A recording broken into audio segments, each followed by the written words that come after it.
sign up for our free newsletter at pmorin.org. I will put the link in the notes below. And also consider supporting us on Patreon. We have 3 different levels. There's something there for everybody. He says to deny the good in its fullness in the public order is to eliminate authority and set sheer power in its place. This is another great point. When you don't have that consensus in the public order, maybe particularly amongst the people in political and culturally powerful positions, okay, whatever we want to call that, if you don't have any sort of agreement, okay, and there is no aiming at a common good, then what's left in those positions is their sheer ability to force you to do things. And I think also this sense that people have that the government at various levels in our societies is simply ultimately a physically coercive force that's threatening, right? In some way, through the tax codes or through various laws that regulate our economic behavior, our movement and so on and so forth. It has that power, but it doesn't really have like authority, which would require a knowledge of goodness and a consensus, right? So we feel that, right? And this is particularly a problem, and it's hard. I know that people don't necessarily want to hear this because democracy is considered the best system now, pretty much, seems like. But democratic power is really a case in point for this lack of, societal agreement on the good. Democratic power, both ancient and modern, basically allows a lot of just individual freedom, and then whatever the majority says, right, in any given year. Okay, now that is not any sort of arrival at the good whatsoever. As I said at the beginning, individuals can be very mistaken about what their good is. So at any given time, the majority may vote for something that's really bad for them and really bad for society. So there is no automatic authoritative good that comes with democracy. In fact, democracy is kind of a denial that, in a way, it's a denial that that's possible.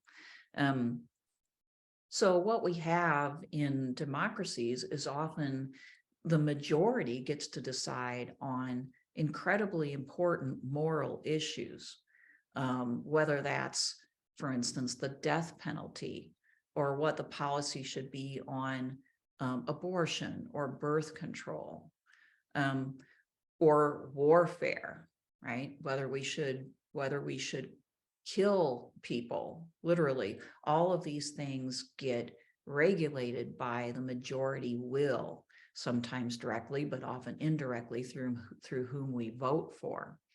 When you think about it, that is really no way to arrive at what is actually good, but it is designed to keep the relative peace, right? If the majority, sometimes it's a bare majority, but if a majority votes for or against the death penalty, for instance, you're more likely to keep the peace with whatever it decides because it's the majority, okay? That has worked out somewhat. And none of these types of thinkers want to say that it has absolutely no merit. It's just to say that the democratic process is the height of what human beings can achieve, just doesn't make sense to them, because basically it puts the most serious moral, social matters into the hands of the fleeting majority. When you think about it, that is the abdication of responsibility on the part of really everybody involved, but maybe particularly political, cultural, intellectual leaders. So at the beginning, I talked about how, Schindler does not want a system of integralism in which the church more or less rules, right, and becomes more or less the head of the state. In other words, some type of, this is probably a misnomer to a certain extent, but just for purposes of understanding, some type of theocracy. He doesn't want some type of theocracy. What he wants is a system in which the authority of those whose lives and minds are aimed towards understanding the good to be recognized and to become kind of like the star that guides the political authorities, or the political authorities, to the extent that they are guided by that star, have true authority and not just coercive power. So he's arguing that there ought to be two distinct spheres, the political and the religious, which in his view is the source, the best source of understanding the good, that there ought to be two distinct spheres, both aiming at a common good, but doing so differently.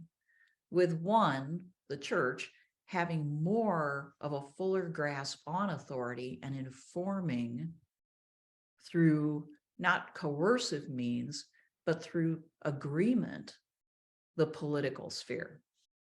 He says, more specifically, the political includes every dimension of human existence, from the animal to the rational to the explicitly religious, but includes that whole specifically with respect to its bearing on the organization of society in this world.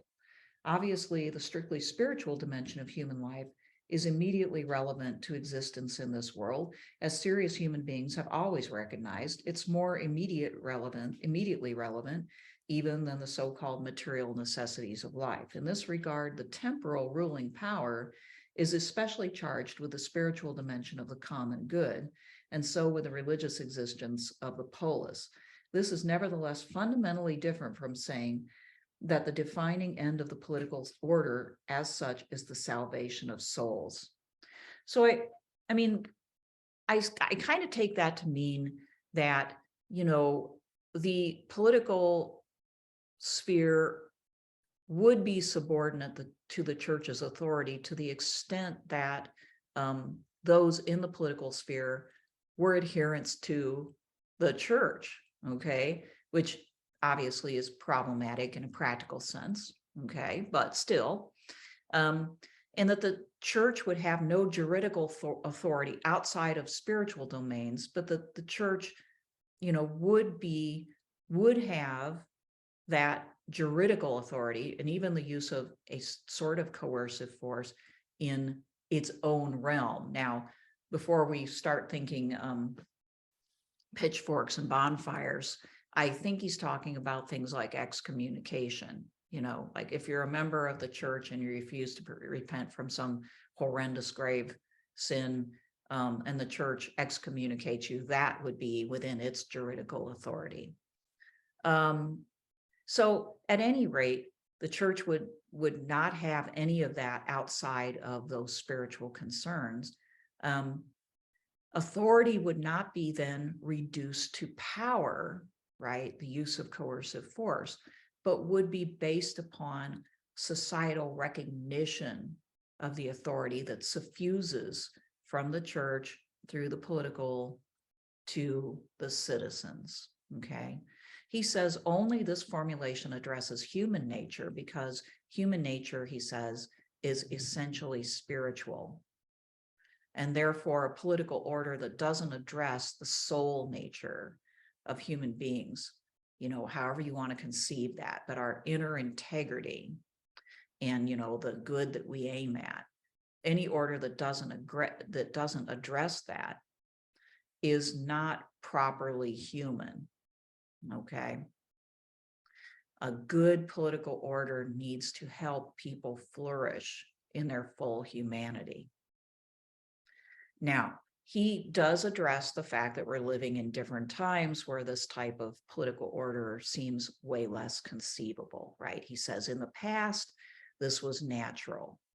For instance, obviously medieval Christianity. at least at the level of ideas,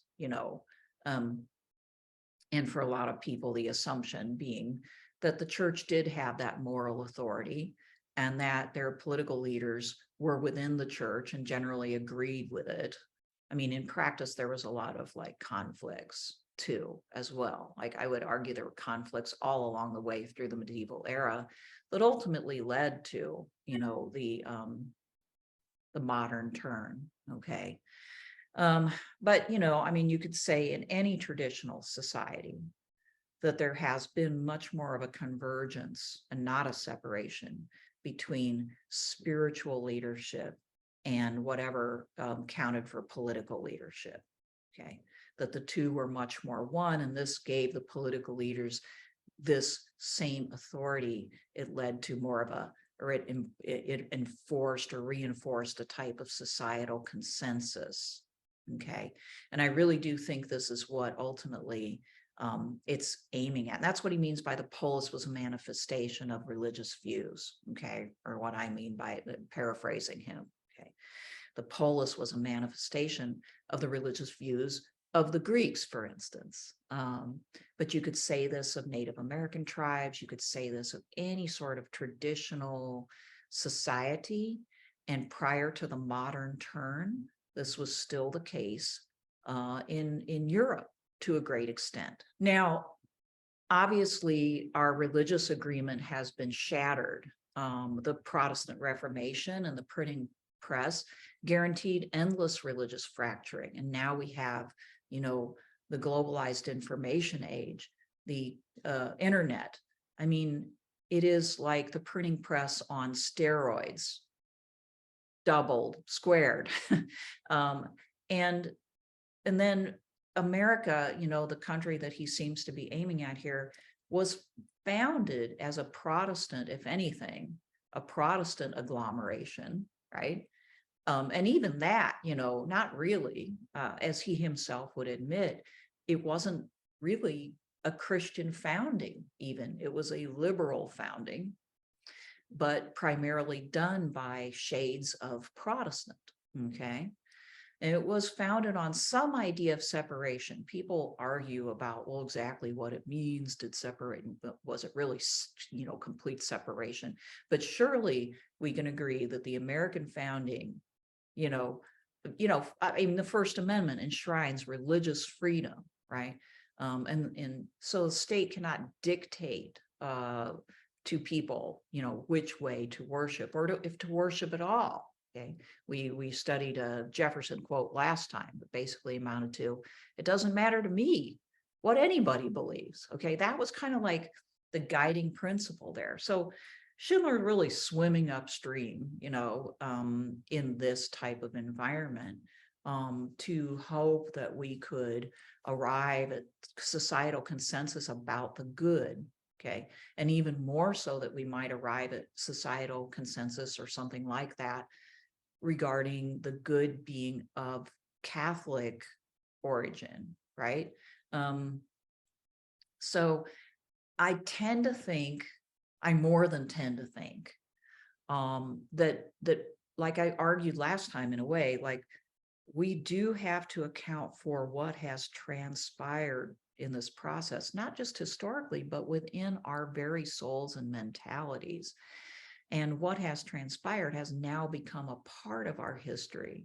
And it may very well be that we can be informed by the past, but we cannot recreate the past. And this is something I learned from Charles Taylor's book, A Secular Age. I've done a whole series on this book, A Secular Age. So if you're interested in that, look for the playlist on that. But, Taylor convinced me truly that we have a different consciousness now. And so we can admire the past and we can even try to incorporate in our own way aspects of it. But to move back into that mental and spiritual space is not possible. And therefore, to a certain extent, what Schindler is writing remains a philosophic work and a argument for changing the way individuals think about our situation in hopes of some sort of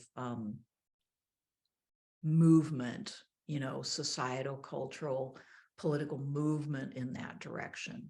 But any movement in our current environment takes on the aspect of ideology, which it would not have done prior to the kind of separation of these matters that we have thoroughly internalized. Now, Schindler asks, about the confessional state, which is a state in which perhaps the church is established, right? Even if it is not like a theocracy. Now, he wants to move away actually from the tendency we have to think of the confessional state as officially established, as in, now you guys are going to pay taxes to support this, and you need to go to the official church. That he does, interestingly, argue is not currently possible or even desirable. So here's an aspect of Schindler's thought that does recognize this. We are in a different situation now.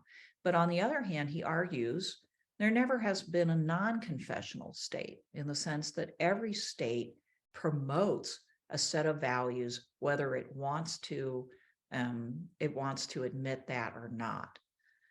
In our case, he says it's kind of a watered down and now secular Protestantism. So there he recognizes it. Okay, but if it is a watered down and secularized Protestant type of state, and that's what it confesses, then the vision seems to be even harder to imagine. Again, he makes the argument that the normal form of confessionalism ought to be the organic recognition by political actors of the actual tradition. But in his case, that actual tradition is the Catholic Church. He says the Catholic Church is the best expression of traditionality. And that probably has to be, you have to admit that's true in the sense of, historically, the Catholic Church for so long was the only church, embraced all of these traditions, the Greeks, the Romans, and the Jews. And brought them together and had a large hand in creating, Western civilization. But then, we did take this Protestant turn. And so while it is perhaps the best expression of traditionality, it's a very open question whether it can gain more traction as it really is, as Schindler would conceive it, in this type of milieu. At any rate, he argues that the ideal state would realize the common good, and that is not the same as establishment. Well, here's a good quote that kind of sums things up. He says, "We are indeed affirming that ultimately a Catholic confessional state is the ideal, not in the sense that a modern liberal state subordinates itself to the church, but in the sense of a political order founded in the ecclesial order, at the center of which is the ultimate nature and destiny of man. But we make this affirmation indirectly and through an expansion of the intrinsic meaning of politics. An ideal political order is one that understands itself to be at the service of the whole human good, and this good transcends itself beyond the temporal horizon, opening up to the eschatological order for which the church is directly responsible." So there you have it. Thanks for listening, and remember to sign up for our newsletter. I've put a link in the notes below.